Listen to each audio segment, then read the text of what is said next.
दोस्तों, हम लोगों को हमेशा लगता है कि पुण्य कर्म करने वाले को स्वर्ग की प्राप्ति होती है तथा नीच क्रूर लोगों को नरक में जाना पड़ता है, लेकिन आप गलत है।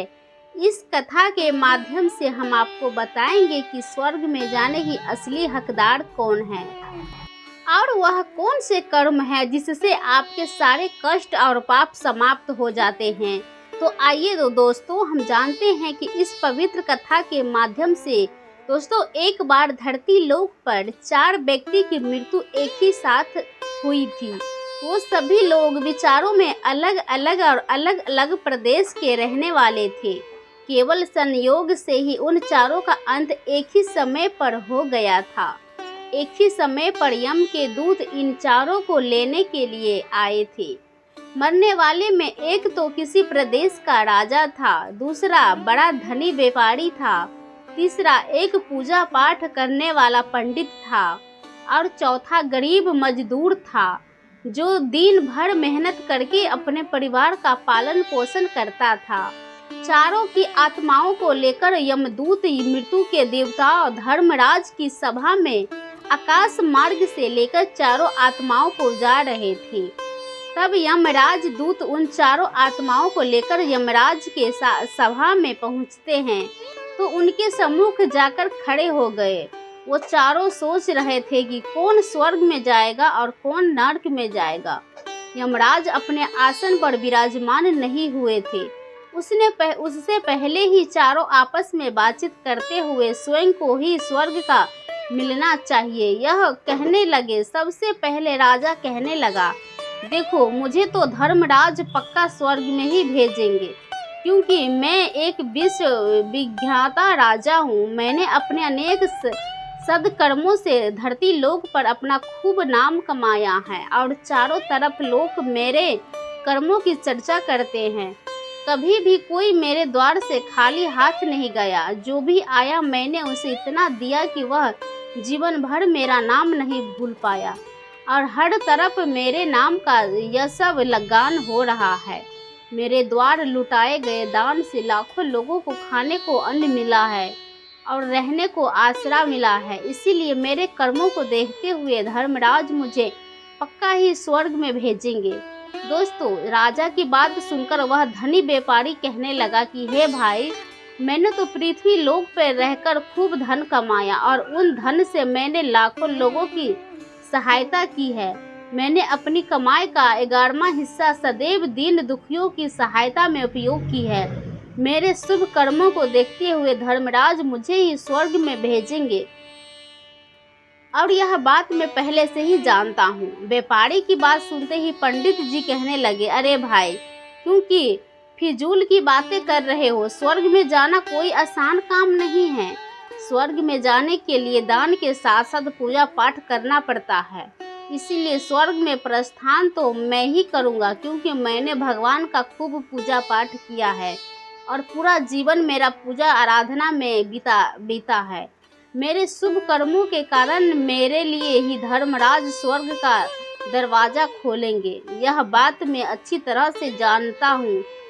जब इस प्रकार तीनों ने अपनी अपनी बातें की और अपने अपने विचारों रखे, फिर वह तीनों लोग उस चौथे व्यक्ति मजदूर की ओर ही देखते हैं कि अब यह क्या कहता है, क्या इसने भी कोई अच्छा काम किया है या नहीं।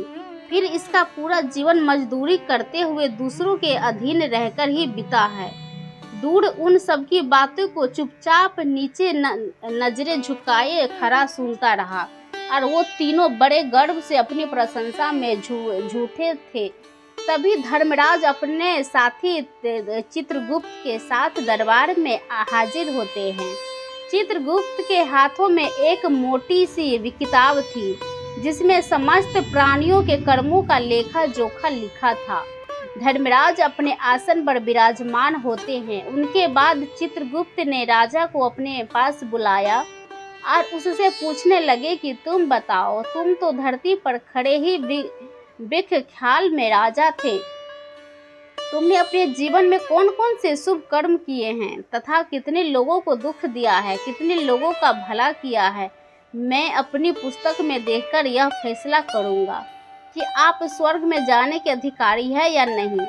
तब बड़े गर्व के साथ राजा अपने कर्मों को बताता है। हे भगवान, मैं एक बहुत बड़े राजा हूँ का स्वामी हूँ। मेरा राज्य बड़ा ही समृद्ध और खुशहाल था। मेरे राज्य में दीनहीन गरीब लोग बहुत ही कम थे। सब मेरे छत्र छाया में बड़े आनंद के साथ जीवन यापन कर रहे थे। मैंने अपने राज्य के लोगों को किसी चीज की कमी नहीं होने दी। मेरे यहाँ हर भूखे को भोजन मिलता था।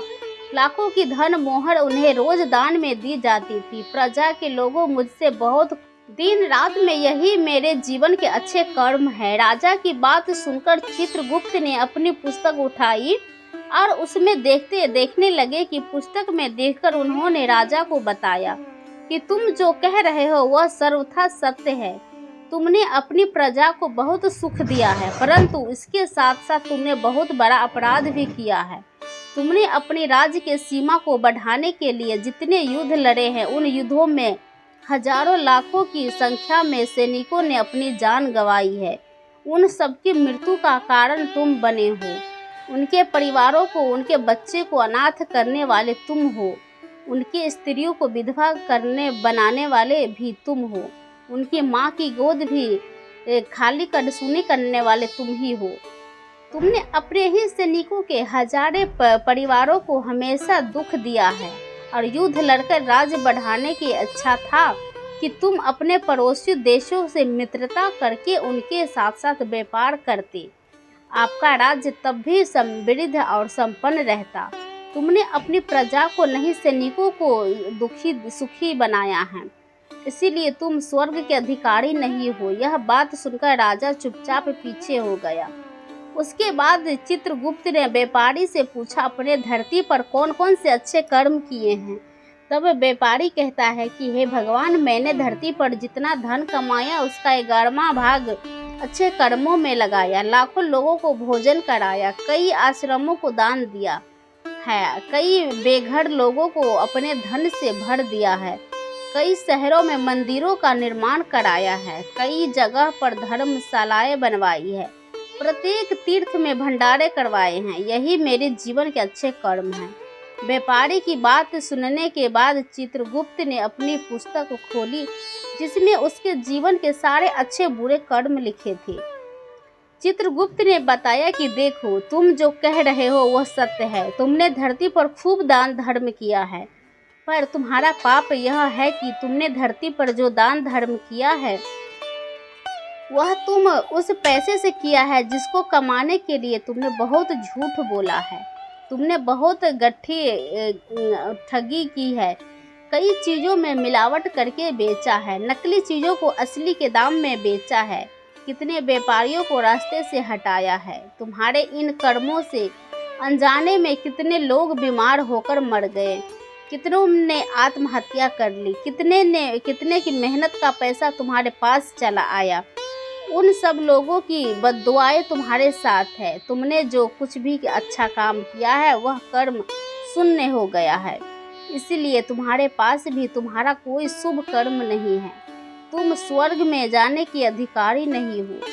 चित्रगुप्त की बात सुनकर व्यापारी भी बड़ा उदास होकर पीछे हो गया। उसके बाद पंडित जी ने अपने को आगे बुलाया और पूछने लगे, तुम अपने जीवन में कौन से अच्छे कर्म किए हैं।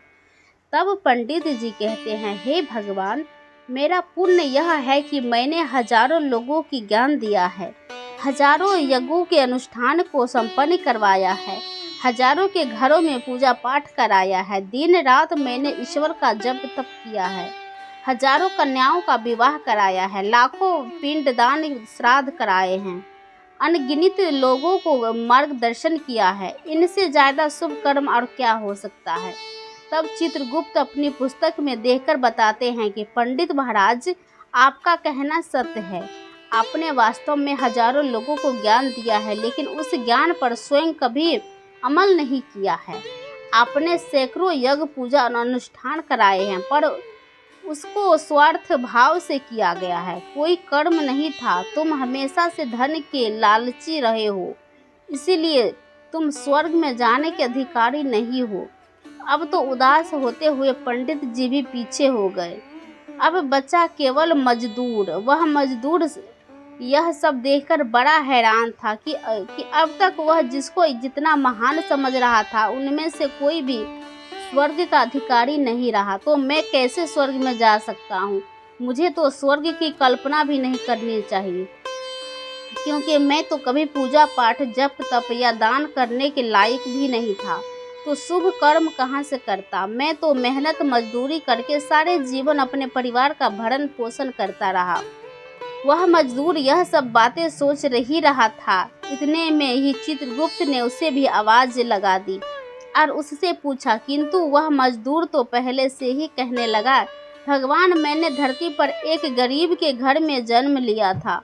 दान हवन पूजा पाठ करने के मेरे लायक ही नहीं था, तो मैं शुभ कर्म कहाँ से करता? तो अपने परिवार का पालन पोषण बड़ी मुश्किल से कर लेता था। मैं जानता हूँ भगवान कि मैं स्वर्ग में जाने का अधिकारी नहीं हूँ। मैंने धरती पर भी नरक भोगा है, आगे भी नरक ही जाना पड़ेगा।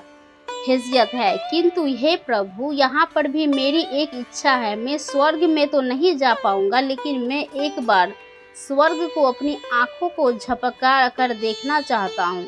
इससे अधिक मेरी कोई इच्छा नहीं है, क्योंकि मैंने ऐसा कोई कर्म ही नहीं किया है जो कुछ देर के लिए ही मुझे स्वर्ग में पहुंचा दे। मजदूरी के बाद लोगों की सेवा के लिए मेरे पास समय ही नहीं बचा हुआ था कि मैं समय में अपने बूढ़े माँ बाप की सेवा में लगा देता था। उनके लिए उन्हें खिलाता पिलाता, उनके वस्त्र बदलता, यही मेरी दिनचर्या थी। मुझे तो मंदिर में जाने का भी अवसर नहीं मिलता था। मजदूर की बात सुनकर चित्रगुप्त ने अपनी पुस्तक में देखकर पूछा कि हे मानव, तुम ध्यान से सोचकर बताओ कि तुमने कभी तो कोई शुभ कर्म किया होगा। तब मजदूर अपने पूरे जीवन के घटनाएं कर्म को याद करता है।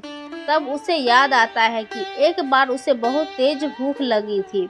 वह रोटी खाने के लिए बैठा ही था, कितने में वहाँ एक बहुत ही कमजोर बीमार कुत्ता टहलता हुआ आ गया, जो ठीक से चल नहीं पा रहा था। वह आकर मेरे सामने बैठ गया और मेरी रोटी की ओर गौर से देखने लगा कि मैं समझ गया कि वह कुत्ता बहुत भूखा है। मेरे अंदर से आवाज़ आई कि बेजुबान जानवर को छोड़कर तू अकेला कैसे खा सकता है। मैंने वह रोटी स्वयं ना खाकर उस कुत्ते को खिला दी। उसी दिन मैंने पूरे दिन भूखे पेट रहकर ही काम किया था। मजदूर की बातें सुनकर चित्रगुप्त मुस्कुराए और उसका हाथ पकड़कर बड़े सम्मान के साथ उसे स्वर्ग में ले गए और बोले, वास्तव में आप ही स्वर्ग में रहने के अधिकारी हो। प्राणियों पर दया दिखाना ही सबसे बड़ा शुभ कर्म है। मनुष्य जो भी कर्म निस्वार्थ भाव से करता है, वास्तव में उसका ही उसे सबसे बड़ा पुण्य मिलता है। निस्वार्थ भाव से किया गया जन कल्याण के लिए एक छोटे से छोटा काम भी आपके सैकड़ों पापों को नष्ट कर देता है। लोगों के लालच, मोह और स्वार्थ के वशीभूत होकर किया गया शुभ कर्म भी फलदायी नहीं होता है।